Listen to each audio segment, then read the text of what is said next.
in the present fiscal year of 2023-2024, we have declared a budget worth 70 billion US dollars across 8 divisions in Bangladesh, across 64 districts, across 4,554 unions, 327 municipalities, across 12 city corporations, across 465 city corporation wards, across 49,500 union level wards, across 86,000 villages. If the government budget was divided in uniformity across all districts, each district gets an allocation of $1 billion every fiscal year. Over a 5-year tenure, each district gets an allocation of 5 billion US dollars.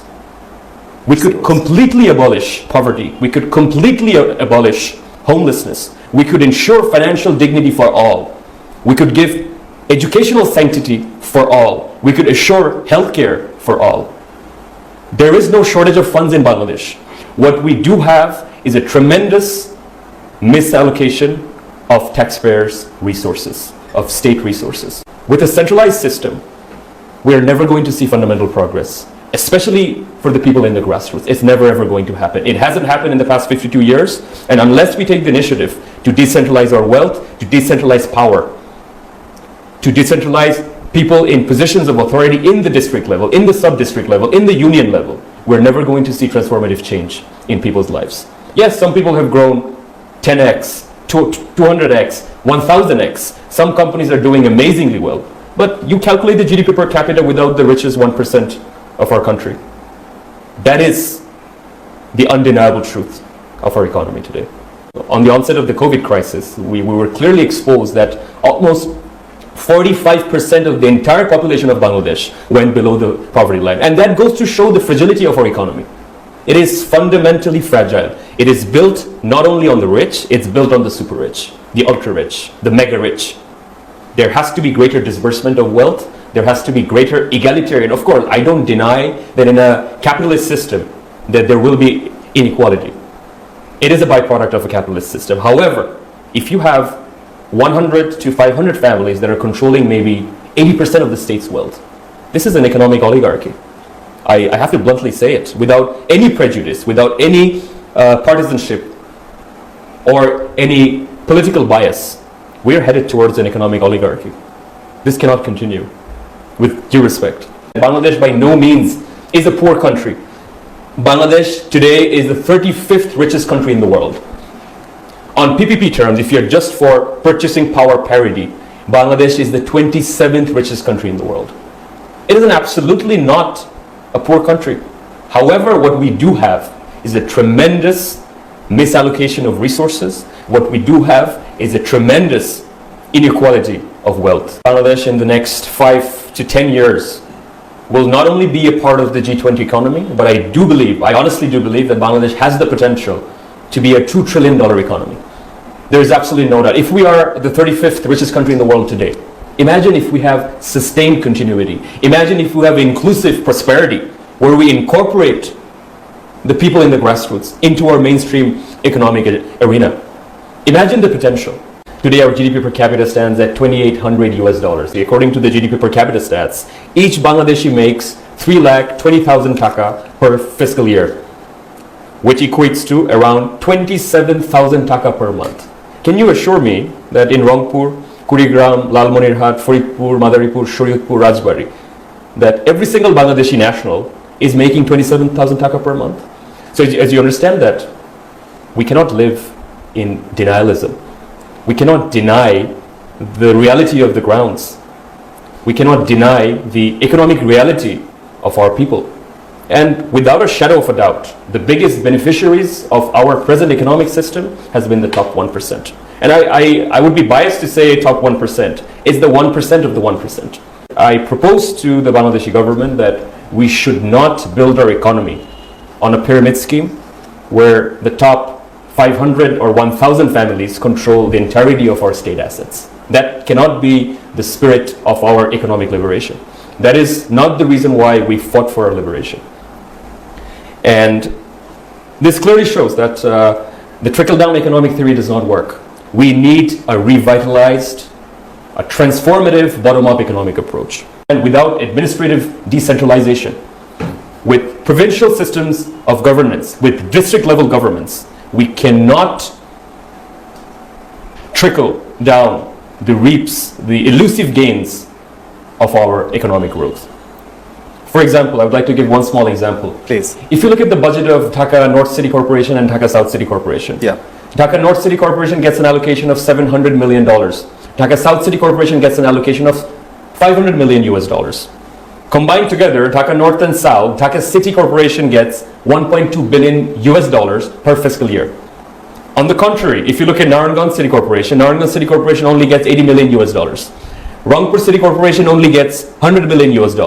The problem is not concentration of people in our Dhaka city. The problem is the rest of the metropolitan areas in Bangladesh, whether it's Mymensingh City Corporation, whether it's Sylhet City Corporation, whether it's Rangpur City Corporation, or whether if it's Narangam City Corporations. It's fundamentally underfunded. This is not equitable resource allocation. And unless we install and instill district level governments, we can never trickle down our wealth.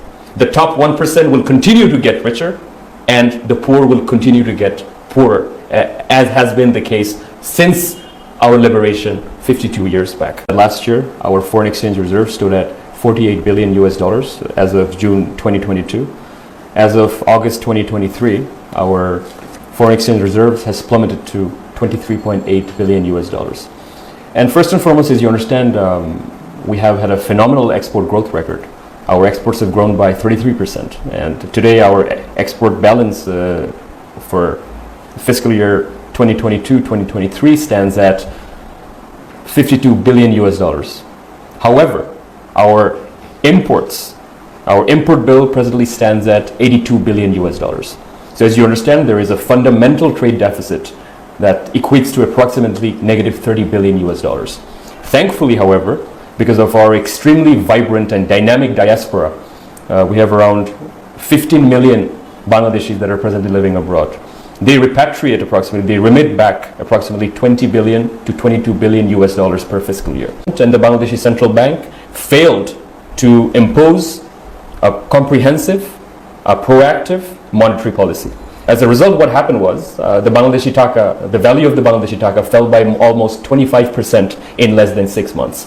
This made our import bills 25% more expensive. We have to understand that loan is disbursed with depositors' funds. Who are the beneficiaries of these loan disbursements? If you look at Islami Bank, for instance, which is one of the largest private banks in the country, as well as in South Asia, total deposits again $15 billion US. However, loan disbursements, the total loan disbursements of depositors' funds has been close to $14.1 billion US.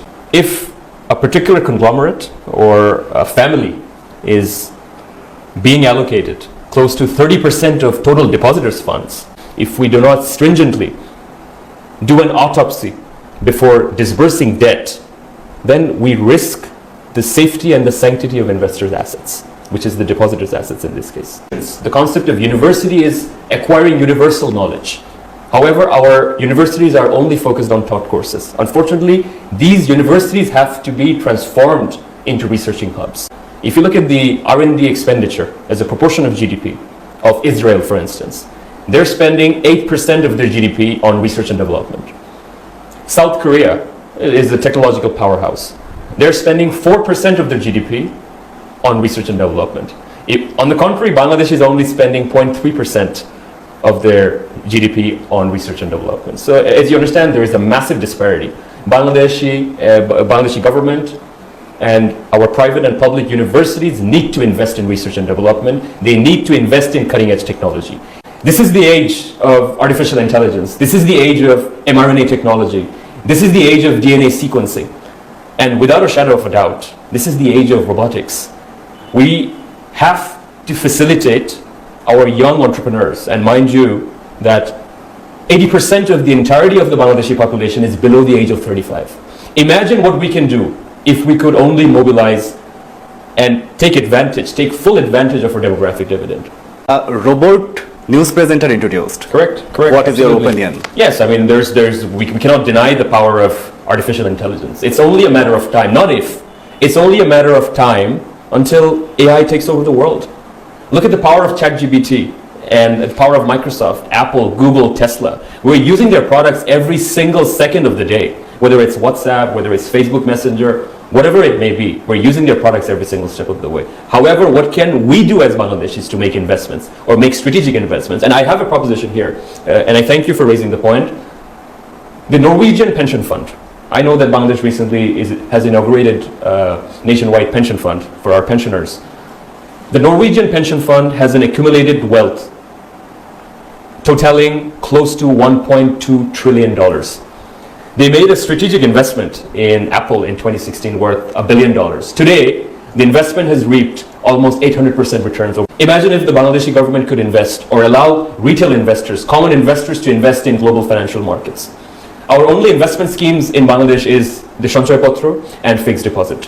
Fixed deposit gives you a 7% net return. Sanchoy Potro gives a return of 10%. When in a country where inflation is at 12% or 14%, we're losing money by investing, not making money. So I propose to the Bangladeshi government that through formal banking channels, allow Bangladeshi investors to invest in global financial markets. Allow them to invest in companies like Google, Apple, Tesla, Meta, etc. Apple, for instance, has a net cash reserve worth $166 billion. We cannot deny the power of American big tech. Exactly. We have to allow Bangladeshi investors to make these strategic investments.